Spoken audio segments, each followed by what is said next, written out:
Hi, I'm Rob Cosman. Welcome to my shop. I want to talk to you about something called a through wedged mortise and tenon. I think it's the absolute strongest way to build a piece of furniture using a mortise and tenon joint. When you look at the inside, it is absolutely indestructible. I'm Rob Cosman and welcome to my shop. As a furniture maker, I had the great opportunity to learn from someone whose name was Alan Peters.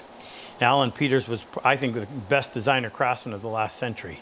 And Alan executed everything about it in his furniture with tremendous accuracy and precision. And I really admired it. Showed me how to do a through wedge tenon the proper way. And I have seen so many people do it the improper way. Let me explain.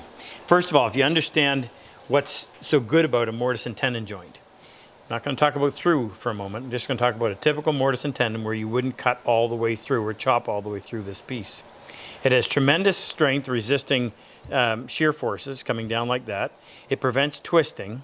Where it's really weak is in tensile strength. There's not a lot of glue surface in there to prevent that from being pulled apart, or particularly in a situation where it's racking. If you take that mortise and cut it all the way through, flare it, and that's the key, you can take that joint and make it as strong as a dovetail, and you know how strong a dovetail is.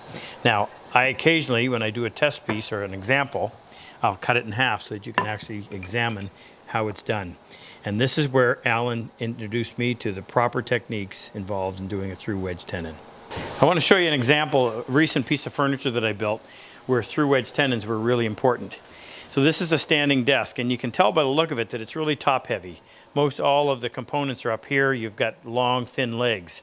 Regular tenons might be strong enough, but there's a chance that they might not be. So every mortise and tenon was through wedge tenon in order to make it nice and strong, and I used holly to accent that wedge.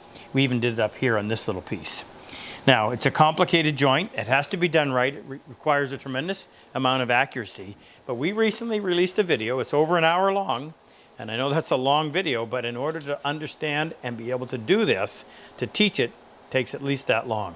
We'll leave a link below if you're interested, but learn how to do it. And it's one of the most exciting joints to make. It's one of the strongest joints to make, and it really will dress up a piece of furniture. Hi, if you like my work, if you like my style of teaching, click on any one of these videos to help take your woodworking to the next level. And I've always said better tools make it a whole lot easier. If you click on the icon with the plane and the chisel, it'll take you to our website, introduce you to all of our tools, and also talk to you about our online and in-person workshops. Good luck in your woodwork.